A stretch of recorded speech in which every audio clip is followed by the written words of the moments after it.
can lose the mask if you want, or keep it if you want. But Brian, good to see you. Man, roller coaster, I imagine, man. Just talk to me about what life has been like for you. This has been crazy times, right? Just another champ camp. I feel like I've been here already. It's been like, remember the last time before I fought Max? Same thing. I was in Vegas 2 days before the fight, and nothing happened. And then they got postponed like to the end of the year. So, been there, done that. But even better now, because it was 1 week before the fight. It was due to something that's again out of my control. Neither one of us were planning this, but now we got the tough show. So it gives you like a good active rest, like recovery time, because I went through hell for this last camp, and this is something I didn't do last time. When I fought Max, it was like training camp. It was like, we don't know when you're gonna fight, but I trained for the whole year. It was like I trained for Frankie, and then for Max, and to the end of the year. And I never had any breaks, and my body just broke down. Now it's like we're wiser. It's like, yo, chill, train, but stay active, stay ready. But you're gonna fight till they gave us a certain kind of date, so at least I know when. And now we get to film the show, have some fun, talk some shit, prank each other, whatever, and then get ready to train, see each other a little more, maybe stir the pot up and have some fun, and then later beat the shit out of each other. It's a very mature and wise way for you to approach this and to see it. But was there not a day or a moment or a minute where you were like, what the F is going on? Like, I was ready, I was primed, this was my moment to get my championship. For a quick second, I was at my house and we were watching the fights the week before. Literally, it was a Saturday. There was fights going on. My manager, Tiki Gossin, he got off the phone. He's like, we got to get to the room right now. And I was like, fuck. This doesn't look good. Like this, we got to go and leave everyone right now to have a private conversation. You're like, yo, what the fuck is up? And I already fucking knew. Like, something happened. I fucking know what's the bad news. Like, it was that you're not fighting fucking worry face. And we got in the room, and everyone was outside watching the fights. And then he was on the phone. They're like, hey, man, like, indefinitely, like, he has COVID. The fight is off. Like, it's done. And I was just like, I seen, like, the dresser I had, and I was going to fucking throw it. And I was like, nope. I was like, chill, relax, take a deep breath. Previous to that, I was talking to someone 2 days before, one of the guys that works on my body, and he was like, listen, man, you have 3 buckets. He's like, 1 is things you can control, 2 is things you can't control, and 3 is how you let it influence you. I go, which ones do you have control of? Like, which ones can you do something about? Like, how I handle it. What I don't have, whatever. So it's like, you have these 3 things. They can all affect each other depending on how you stack them. So I was like, all right. And like, for some reason, what he told me went through my mind. Him and like Andy Galpin were telling me like these like things about like how to just calm down. And I was like, hold up, like that's true. I can't control this. I can control how it affects me. Am I gonna let it affect me in a bad way, or am I gonna let it am I gonna be understanding about this and see what happens now? So that's kind of the route I took, and it was dope, man. Even like after, obviously you're upset, but I don't know, it's different. I feel wiser. Growing up, man, Yeah. that's big time. Yeah, So I feel then wiser. I'm sure right away you thought, well, I hope we'll get it rescheduled quickly. They come to you with the Ultimate Fighter, which means I'm assuming the fight's going to be like in the fall. So we had no idea the Ultimate Fighter show was coming. Okay. We're just like, yo, what are we doing right now? Like, we gotta get it rescheduled, and it's like, well, he has to do quarantine. And not only does he have to quarantine, it's like, if he goes back home, then he has to quarantine, and then he has to train, and then, like, so there's all these factors that no one understands, that I didn't even understand. I was like, hold up, he has to do this. I was like, bro, that's almost why I felt less bad, because I was like, he's got to go through it worse than I do. I'm home, I'm COVID free, like I'm chilling. He has to stress. He's got his family. He's got this. I hope he flies him out. However, he's gonna do his thing. But it's like I understand that side of him, you know. So I go, okay, this guy has it worse than you do. Like if there's someone that's gonna be pissed off at both of you, is him, not me. I'm straight. So they were trying to keep him here. They're like, we wonder if we can keep Volkanovski here and then set a date for 2 weeks, 3 weeks. We'll just throw you guys on the card. Cannot be a fight night because you guys are a title fight. It has to be pay-per-view. Guess what? All the pay-per-views are stacked right now. So they're like, yeah, you guys are fucked. And I was like, fuck. I was like, it's gonna be like when we're gonna fight? I was like, I just need to know when, because like my diet is good, my training schedule is good, like my life is pretty freaking structured right now. What's going on? So like, Tiki's like, dude, just go take a vacation. It's like, just take 2 weeks off. No, he said take 1 week off. He's like, take 1 week off, go to Vegas, come hang out over here. But I came over here, hung out, called me, take another week off. I was like, oh, you fucker. I was like, this is not happening. Took another week off, and then I was at Starbucks, and I got the FaceTime. He was like, yo, you're gonna do the coach, the show. So like, would you be interested in it? I'm like, well, tell me the details. He shot the details. He was like, I go tell Dana I'm in. I go, let's do it. I go, I don't fucking got nothing else to do. And he's like, fuck yeah, all right, let's go. And then came back home, and he's like, all right, enjoy home for a little bit, because you're gonna be in Vegas for like 5-6 weeks. And now we're here. That's awesome. Yeah. So we know there's going to be a fight at some point, and you kind of said it like, yeah, we'll get to be around each other, prank each other a little. I mean, are you looking at this like a little bit of gamesmanship, you know what I mean? Like, hey, I get a little chance to maybe get in his head a little bit, feel him out? I wouldn't say get in his head. If it does get in his head, then it does. But I feel like the world only knows me as a fighter. In some interviews that we've had like this, the privilege that we've had to have him, and that's all they have to go off of on me. Like, this is who he is. Now you're gonna like see more of who I am, and this is why I thought the show was amazing, because people don't know about my coaching. People don't know that I taught jiu-jitsu previous to this to make a living, and it was my passion. They don't know I was under Henner, like, who was under the lineage, who basically adopted me. So it was like, I love coaching, I love teaching. It's in my passion.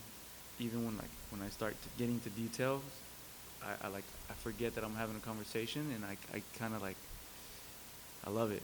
So to share something with these guys who are hungry and who want information is the best. Because as a teacher, people sign up, and they're just signing up for either, someone forced them or whatever. Like, these people who are there for you, who want to be there, who are hungry for information, hungry to learn, those are the best people I love teaching, because they appreciate what you are giving them. And I'm excited for this show for that reason, to showcase what I have to show as a teacher, as an instructor, as a coach, as a leader, and then also as just who I am. Like, let me show you guys a little bit of how I fuck around and bullshit and kill time with you guys. That's awesome. What's the team that you're bringing? What's the staff that you're going to use for your coaches? If I'm gonna bring coaches in, I'm gonna bring the same coaches, all my coaches. If I want this team to be successful, I'm gonna bring the people that I trust with my career. I'm gonna evaluate all of them. What are they good at? What are they not good at? What can they work on? How can we do it in this short amount of time? And given these guys that I have, it's gonna determine where your game plan goes. If you're a grappler / this, you're gonna go with my wrestlers and my jiu-jitsu guys. If you're a striker and you like to bang, then let me direct you to these guys. But let's bounce off each other, and let's learn how not to get taken down, or let's learn how to avoid some punches and get a takedown. And let's go in there and train your asses, show you the biggest dangers real quick, let you feel comfort in the coaching that we have for you, and go in there and fight. These guys are hungry.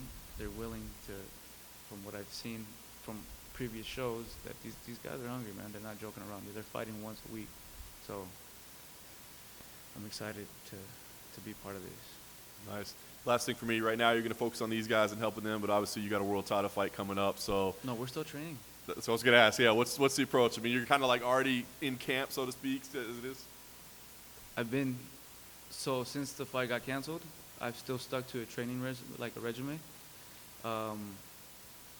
Tapered down obviously a little bit. There's no more need to kill or be killed in the gym. And now it's like, let's just keep this. When we're in the house, I'm not a coach who tells you what to do. I'm in there with you doing it. So that's going to be part of my training. I'm going to go in there and I'm going to train with these guys, the big guys, the small guys.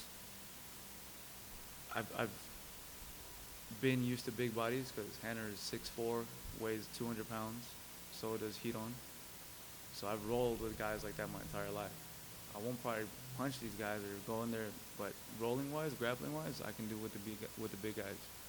With the little guys, I can do both.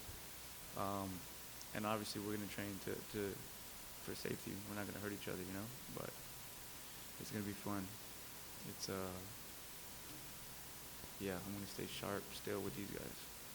You're talking about how you're looking forward to stirring the pot a bit with Volkanovski. Are you going to encourage your team to do the same to their housemates? I don't know. I have to literally get there and feel the aura and feel the vibe and kind of just be like, all right, you know what? I feel like doing something stupid. Like, are you guys with me? Like, no, I'll do it myself. Like, we'll see what happens. Do you have a favorite series of tough in the past?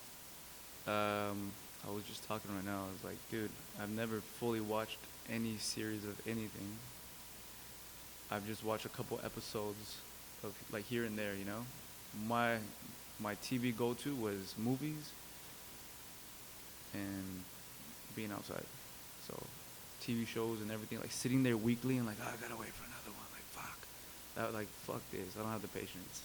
I was just like, wait till the thing is done. And we didn't have Netflix or Prime or whatever where you can just wait till it's over, and then when it's on TV, then you watch them all and you know, binge watch them. So I never had the patience for that. So I've been a fan more of moments, you know, like the Rampage door moment, the Let Me Bang Bro moment, the freaking Chael Sonnen versus Wanderlei Silva, like, get away. Like, these little moments that I'm sure all of us know, like, those are the things I'm like, oh, shit, like, all right, let me go watch that episode. Let me go see this. Like, what the hell happened? Like, so these little teasers, I guess, that make you want to go watch it. So I might just break a door just to fucking get some views and shit. Would you have liked to let me bang bro on your team, or is that not the sort of aura you're trying to get with? These guys, at the end of the day, they're grown men. You know, I'm a coach. I'm gonna tell them, you know, what I feel is best. But at the end of the day, they're gonna do what they're gonna do. If they fight one another, they understand the consequences of what can happen. And controlling your emotions, right? You're in this house, you're in there, but ultimately you're here to this is business, you know? Like, don't forget, this is business. So I'm hoping that none of them act up. Would I let me bang bro on my team? Fuck yeah. You know, like, let me see if I can talk the guy out of fighting. Like, or if he's gonna do it, like, well, fuck it, bro, go out with the bang. Like, just do that shit right. You know, better win the fight. But we'll see.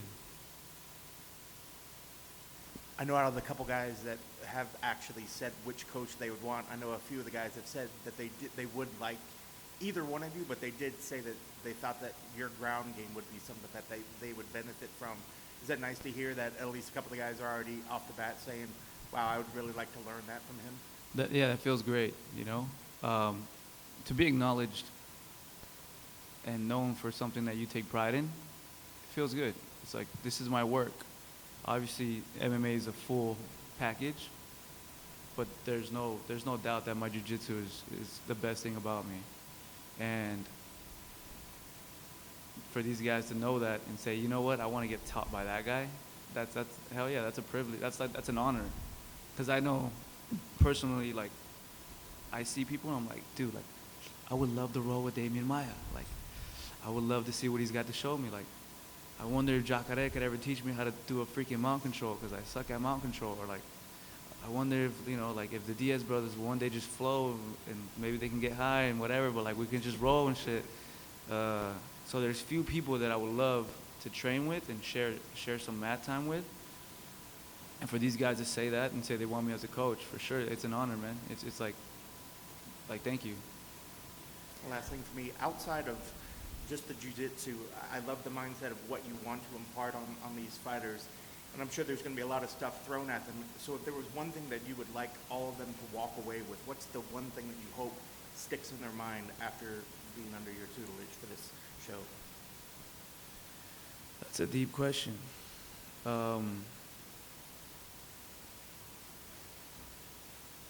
Dude, that's a really deep question. Because obviously some of these people are going to make it and some of these are not, you know? If I could sit down and talk to them, I'll just tell them, like, listen, man, like, you guys here are given an opportunity to change your lives.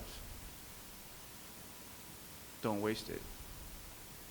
And even if you come up short, it's not done. Don't go home and get discouraged. Like, you should still be training because some weird shit happens. Weird things have happened on this show. Someone gets injured, they can't fight, they bring some guy in. So always stay in the wing, always stay ready. Your shot is not done till the show is done. So for the next 5 weeks, every single one of you guys are in camp. This is a do or die moment for your life. And if it doesn't happen, guess what? TV knows who you are. Other promotions know who you are now. So if you come up short here, go reassess yourself after this is over. And still, this is not over. Like, welcome to the club. You fall down, you get back up. Guess what? Now people want you on their fighting promotions. This guy was on the Ultimate Fighter show. Like, bring him into to LFA. Bring him in here. Let's you know. And then guess what? That's your time to shine. Take advantage of every opportunity that's given to you starting now. And I'm pretty sure these guys know that, but I would just remind them of that. And that if their goal is ultimately to get to the top and be in the UFC, you guys can do it. And only you are going to fuck yourself up from that. Your mentality, the way you look at things, the way you party too much, the way you distract yourself, everything. So do this right if you really want it. Ultimately, your actions will show how much you want something. Tough is also about, like, you know, all the challenges, the coaches' challenges and everything. Yeah. How much do you think that can impact or build up a rivalry between you and Alexander? I wonder what the challenge is going to be. You know, like I just saw I was on Instagram the other day and I saw like Kevin Gastelum against Robert Whitaker and they were like running and I was like, fuck. I was like, all right. But then also I was like, dude, this guy just had COVID. I wonder if they're going to fuck with his lungs like that. I was like, I'll do the challenge. I'll take the money, dude. I was like, fuck it. But I love, you know, when you watch shows like whatever, like the American Ninja Warrior or something, like these obstacle courses or something, or you have to do something. I love shit like that. Obviously, I hate losing, but I'm not a one-trick pony. I'm good at a lot of things. I can skateboard, I can surf, there's a lot of things about me that benefited in my life about being outside. And I wonder if this guy has this. Like I wonder if he's just a rugby player who's kind of stiff and then went to fighting and kind of loosened up and then, you know, I want to find these things out about my opponents. So, hell yeah, I hope we get a couple more challenges and just see what we can do and kind of, I beat you, you know, like, yeah. We'll see what it is.